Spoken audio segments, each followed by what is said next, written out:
Hi guys, it's a busy night for Star Wars, isn't it? They're all coming out tonight. Oh, the Force is strong. What did Darth Vader say to Luke Skywalker at Christmas? I can feel your presence. You know that when my mum rings me, I have Darth Vader saying, I am your father. No, is it? I am your father?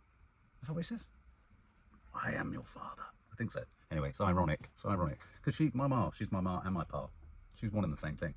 Anyway, new trailer, new teaser for Andor. This Andor is the new series coming to Disney Plus, Star Wars series, set before the events of Rogue One. And Rogue One, obviously, was set just before, literally, Darth Vader walked onto the spaceship that Princess Leia was on in the first ever Star Wars film.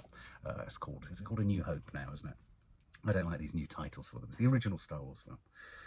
So this is set 5 years before, and as I understand it, Andor is going to be given a multi-series commission. This is going to be the first. I think there are something like 10 episodes in this. It's quite a big series, and I think they're going to do 10 series for each year, 10 episodes for each year prior to Rogue One.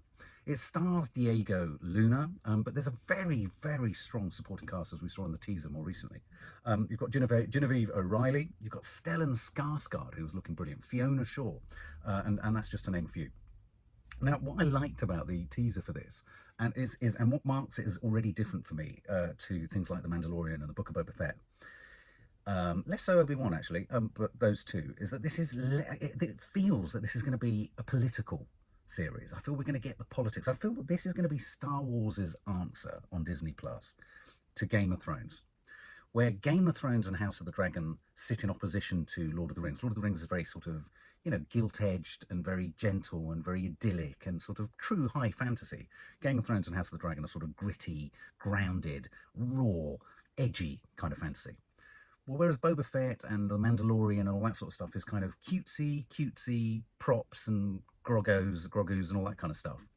Andor is going to be the nuts and bolts, the kind of Blade Runner, the grafty, the steel, the kind of underdogs, the political, the underclass. It's going to be about rebellion. It's going to be about the development of the Rebel Alliance and how they find their feet. But we're going to get some detail, and I think the Star Wars world would do well to give us some of that granular detail. I think we want granular detail rather than just sort of big headlines and story arcs that involve fathers and non-fathers and all that kind of stuff.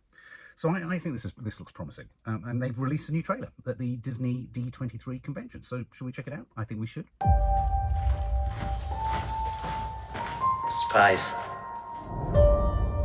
saboteurs, assassins. We've all done terrible things on behalf of the rebellion. Cassian Andor. Don't matter what you tell me or tell yourself. You'll ultimately die fighting these bastards. Wouldn't you rather give it all at once to something real? We've chosen a side. We're fighting against the dark. There is an organized rebel effort. Drill down and get a hunt started. You realize what you set in motion? People will suffer. Time has come to force their hand. At what cost? Everything! Every day we wait, they get stronger. Let's take them by surprise. For the greater good. Call it what you will. Let's call it war. People are standing up. They're afraid. Right now, they're afraid. Let's go! Star Wars Andor, 3-episode premiere, streaming September 21st. Well, what not to like? What not to like? Of course, I forgot Forrest Whitaker's in there too.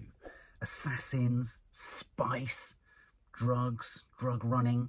Again, that brilliant aspect that Han Solo brought to the original films and Chewbacca, which is that sort of, not necessarily amoral, but neutral. Morally sort of neutral, neither a goodie nor a baddie. And I think people underestimate and forget that Star Wars was really one of the first shows or films or series or franchises to open the doors to the fact that you can have a character that exists within a nebulous area in the middle between good and villainy. And I think what's good here is, as Diego Luna says, everyone's done something wrong, or that they regret, or that they've had to do in order to fight, you know, the Galactic Empire, the Empire. And I think what's nice in some of the faces of some of the Imperial guards there and some of the, you know, members of the Empire is the looks of concern and worry. Because, of course, the other aspect of these prequels that's very difficult to manage for Star Wars, for Lucasfilms, is we all know what happens later, don't we?